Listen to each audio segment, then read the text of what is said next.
High আমার cute cute কলিজা পাখিরা, আমি আজকে অনেক অনেক দিন পরে তোমাদের কাছে চলে আসলাম আর একটা নিউ স্টোরি নিয়ে। জানি অনেকে হয়তো বকাঝকা করবে এখন, আবার অনেকে মনেও নেই আমাকে।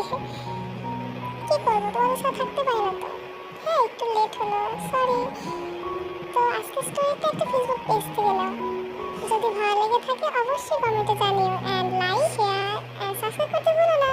আর হ্যাঁ, এই ভিডিওটা কিন্তু এন্টারটেইনমেন্টের জন্য, যদি কেউ সিরিয়াসলি নিয়ে থাকে তাহলে এই ভিডিওটা তার জন্য না। তো স্টোরিটা শুরু করা যাক। আচ্ছা জাঙ্কুক, তোর কেমন বউ চাই রে? আমার আমার তো পরীর মতো একটা বউ চাই। মা এই কথা শুনতেই পায়ের থেকে স্যান্ডেল জোড়া খুলে লালন ব্যান্ডের ড্রামার তিথি আর ওয়াফেজের মনিরুল আলম ভাইয়ের মতন গালের মধ্যে জুতা জোড়া দিয়ে ড্রাম বাজতে শুরু করলো। তাজ্জব হয়ে মায়ের দিকে তাকিয়ে আছে, কিন্তু তিনি থেমে নেই।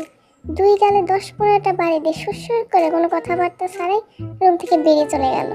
ভাই কি ছিল রে এটা? আমি এমন খারাপ কি বা বললাম যে তার জন্য জুতা দিয়ে আমার গালে তবলার সুর তুলতে হবে? আম্মুর এমন অদ্ভুত আচরণ সম্পর্কে ভাবতে ভাবতে ঘুমিয়ে গেলাম। সকালবেলা ঘুম থেকে উঠতেই দেখি আম্মু আবার জুতা জোড়া হাতে নিয়ে দরজার সামনে দাঁড়িয়ে আছে। বড় বড় করে আম্মুর দিকে তাকিয়ে আছি। আমি ঘুম থেকে উঠেছি দেখতে পেরে আম্মু স্বাভাবিকভাবে জুতা জোড়া হাতে নিয়ে রুমের ভিতরে প্রবেশ করলো। তারপর অস্বাভাবিকভাবে আবার দুই গালের মধ্যে জুতা জোড়া দিয়ে মেরে রুম থেকে বেরিয়ে গেল। এবার আম্মুর কাহিনীটা বুঝতে পারলাম না। গালের মধ্যে হাত দিয়ে রুম থেকে বেরিয়ে গেলাম। এই জাঙ্কুক, নাস্তা খাবি না? কি রে জাঙ্কুকের বাচ্চা, নাস্তা খাবি না? ওই জাঙ্গা, নাস্তা খাওয়া যা বলছি। আম্মু পিছন থেকে অনেক কয়েকবার নাস্তা খাওয়ার জন্য ডেকেছে, কিন্তু নাস্তা খাওয়ার কোনো ইচ্ছেই নেই। আর থাকবেই বা কি করে, জুতার বাড়ি খেয়েই তো পেট ভরে গেছে আমার। কাকার দোকানে এসে বসে আছি, তখনই আমার ফোনটা বেজে উঠলো। কি রে, কই তুই? আমি তো কাকার দোকানে। ও আচ্ছা দাঁড়া, আমি আসছি তাহলে। দুজনেরই অফিস বন্ধ হবে না কেন? শুক্রবার যে আস। অবশ্য আমার বাবার নিজেরই অফিস, আমার কোনো বন্ধ নেই। কাজ থাকলে অফিসে যেতে হয়, কারণ বাবার অফিস এখন আমি সামলাচ্ছি। কিছুক্ষণ পর সুগা আসলো। সে আসতে আমাকে জিজ্ঞেস করলো, কি রে, কালে কি হয়েছে তোর? মনে হচ্ছে কেউ তোকে কেলিয়েছে। সুগার থেকে বিষয়টা এড়িয়ে গেলাম। আরে না, বেফাস ভাবে ঘুমানোর কারণে মুখে এমনটা হয়েছে, কিন্তু আমার তো অন্য কিছু মনে হচ্ছে। আরে কুত্তা পাততে তো। আচ্ছা বল, কি অবস্থা তোর? এই তো ভালো। সুগার সাথে অনেক সময় দুজন মিলে কাকুর চায়ের দোকানে বসে আড্ডা দিলাম। তারপর বাসায় চলে আসলাম। বাসায় আসতে দেখে আম্মু আবার জুতা জোড়া হাতে নিয়ে বাসার মেইন গেটের সামনে দাঁড়িয়ে আছে। আমি দরজার সামনে আসতে উড়াধুরা মার শুরু করলো। আরে আম্মু, মারছো কেন? মায়ের পালা শেষ করে চুপচাপ আবার ঘরের ভিতরে ঢুকে গেল। আমিও গালের মধ্যে হাত দিয়ে অসহায়ের মতন ঘরের ভিতরে প্রবেশ করলাম। এভাবেই 3 দিন কেটে গেল, কিন্তু আম্মুর পাগলামি জাতটা বেরিয়ে যাচ্ছে। আম্মু প্রতি ওয়াক্তে একবার জুতা দিয়ে আমার গালের উপর অত্যাচার করে। গালের অবস্থা একদম 12টা বাজিয়ে দিয়েছে। আম্মুর এই অত্যাচার সহ্য হচ্ছে না। আম্মুর এই অত্যাচার সহ্য করতে না পেরে সুগাকে আবার দেখা করতে ডাকলাম। কি রে শালা, হঠাৎ আবার দেখা করার জন্য ডাকলি যে? তার উপরে আবার তোর গালের অবস্থা অনেক ভয়াবহ দেখি। কি হয়েছে আবার? আর যদি ঘুমের সমস্যা হয়েছে নাকি? না রে দোস্ত, আর বলিস না। আসলে সেদিন তোরে আমি মিথ্যা কথা বলছিলাম। আসলে আম্মু 3 দিন আগে একটা প্রশ্ন করেছিল আমায়, আমার কেমন বউ চাই। আম্মুর কথার প্রতি উত্তরে বলেছিলাম পরীর মতো একটা বউ চাই। তারপর থেকে কোনো কথা ছাড়াই আম্মা দিন রাত গালের মধ্যে জুতা দিয়ে তবলা বাজায়। এই অত্যাচার সহ্য করতে না পেরে তারা জরুরিভাবে জেগেছে। কি করতাম বলতো? ভাই রে, তোর কথা শুনে আমি নিজেও শক। কি হয়েছে তোর আম্মুর হঠাৎ? ভূতে টুতে ধরলো নাকি? সেটা আমি বুঝতে পারছি না। তুই একটা কাজ কর, আশপাশে কোনো ফকির টকির থাকলে তার থেকে পড়া পানি নিয়ে তোর আম্মুকে খাওয়া। ঠিক আছে, তাই করবো। সুগার পরামর্শ মতো এলাকার এক ফকির থেকে পড়া পানি নিয়ে বাসায় চলে গেলাম। ফকির বলেছে আম্মু আমায় মারতে আসলে পড়া পানি তার উপর করে ছিটিয়ে দিতে। পানি বোতলটা হাতে নিয়ে বাসায় আসতে দেখি আম্মু সেই আগের জায়গায় জুতা নিয়ে দাঁড়িয়ে আছে। বুকে সাহস জুগিয়ে বোতলটা খুলে আম্মুর শরীরে ফকিরের পড়া পানিগুলো ছিটাতে শুরু করলাম। আমার এমন কর্মকাণ্ডে আম্মু আমার দিকে চোখ পাকিয়ে তাকিয়ে আছে। যাক, ফকিরের পড়া পানি হয়তো কাজে দিয়েছে। কিন্তু আমার চিন্তা ভাবনাকে ভুল প্রমাণ করে আম্মু জুতা দিয়ে বেধড়ক মারতে আরম্ভ করলো।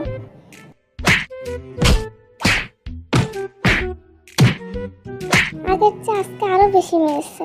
ফকিরের উপর চরম রাগ উঠছে। শালা ফকিরের বাচ্চা, তোর একবার পাই আমি খাইছি। মরার ভণ্ড ফকির, তোর পোড়া পানি কামাল দেখতে গিয়ে আজকে আরো মারটা অতিরিক্ত মাত্রায় খেলাম। পোড়া পানির বোতল নিয়ে গিয়ে সমস্ত পানি গাছের গোড়ায় ঢেলে দিলাম। এভাবে 1 সপ্তাহ কেটে গেল।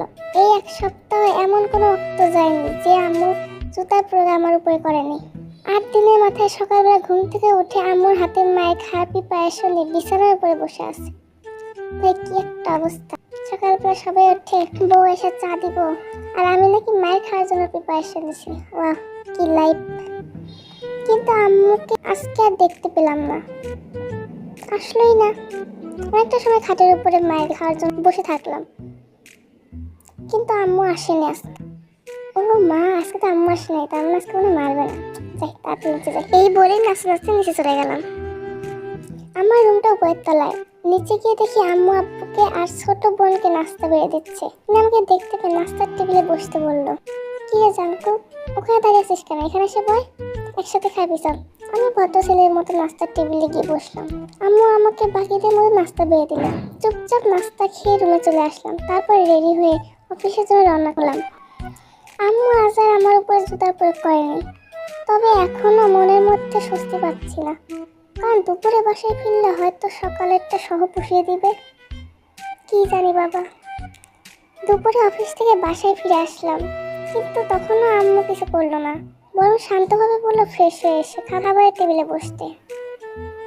কি জানতো, এসে গেছিস? যা, ফ্রেশ হয়ে এসে খেয়ে নে। ওমা, আজকে সূর্য কোন দিকে উঠলো ভাই? যাই হোক, ফ্রেশ হয়ে আসি। চুপচাপ আম্মুর কথা মতো খাবার টেবিলে এসে বসলাম। আম্মু আমায় আদর যত্ন করে খাবার বেড়ে দিল। আম্মুর এমন পরিবর্তন দেখে কৌতূহল বশত জিজ্ঞেস করলাম, আম্মু সেদিন এমন কি বা করেছিলাম যার কারণে 1 সপ্তাহ তুমি আমার গায়ে জুতা থেরাপি দিলে? সেদিন আমার প্রশ্নের উত্তরে কি বলেছিলি? আমার একটা পরীর মতন বউ চাই, আর কি বলবো। আজ তোকে মারবো না বলে জুতা জোড়া দূরে সরিয়ে রেখেছি, কিন্তু সেটাকে আবার নিয়ে আসবো এখন গিয়ে? আম্মু, আমি পরীর মতন বউ চাই, কি এমন অপরাধ করছি যে তুমি জুতার বাড়ি মারতেছো? অনেক বড় অন্যায় করছিস, কারণ তোকে আমি ভালো মতন জিজ্ঞেস করছি কেমন মেয়ে পছন্দ তোর, কিন্তু তুই আমার বললি পরীর মতন বউ চাই। সেই পরে কিনা মদ, গাঁজা আর বিভিন্ন নেশাদ্রব্য নিয়ে ধরা খেয়ে ট্রেন্ডে চলছে, আর তোর কিনা তার মতন বউ চাই? দুনিয়া কি ভালো মেয়ের অভাব পড়েছে? হ্যাঁ? আমার কথা শুনে আসমান থেকে পড়লাম। ওমা, বলে কি? হাই আব্বা, আমি চাইলাম কি আর আমি বুঝলো কি? আম্মু, আমি বলেছিলাম আসমানের পরীর মতো বউ চাই, আর তুমি মনে করলে ট্রেন্ডিং এ চলা পরীর মতো বউ চাই আমার? কি রে, কথা বলছিস না যে? আম্মু, তোমার জুতা জোড়া কোথায় রেখেছো তুমি? বারান্দার তাকের উপরে রেখেছি সযত্নে। কেন? খাবার টেবিল ছেড়ে দৌড়ে গিয়ে বারান্দা থেকে জুতা জোড়া নিয়ে এসে আম্মুর সামনে হাজির হলাম। তারপর নিজের গায়ে নিজের ইচ্ছা মতো সেই জুতা দিয়ে হাঁটতে আরম্ভ করলাম। আম্মু আমার এমন অদ্ভুত আচরণ দেখে হতবাক হয়ে আমার দিকে তাকিয়ে আছে। কি রে, তুই নিজে মারতেছিস? পাগল হয়ে গেলি? হ্যাঁ? এই জানকো, কি হয়েছে তোর? আরে আমি আকাশের পরীর কথা বলেছিলাম, কিন্তু তুমি ভাবলে। দেখি জুতা জোড়া আমার হাতে দে। ভদ্র ছেলের মতন জুতা জোড়া আম্মুর হাতে দিলাম।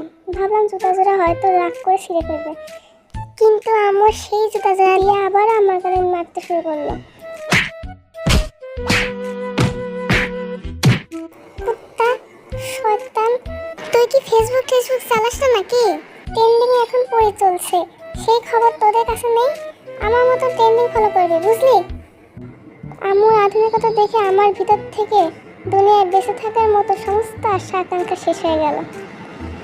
হায় রাব্বা, উঠায় না আমারে, নাইলে এই মহিলা আমার ট্রেন্ডিং ফলো না করা অপরাধের জুতা দিয়ে বাইরেতে দুনিয়া ছাড়া করবে। ও মা!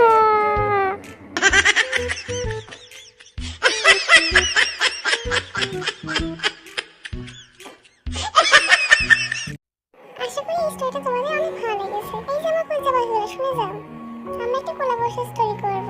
আশা করি তোমরা তাতে অনেক ভালোবাসা দিবে। আর আমি যাদের সাথে কোলাবোরেশন করব তাদের চ্যানেলের লিংক আমি কমেন্ট বক্সে দিয়ে দিব। তোমরা চাইলে ভিডিও দেখে সাবস্ক্রাইব করে আসতে পারো। ভালো থেকো, সুস্থ থেকো, লাভ ইউ, বাই।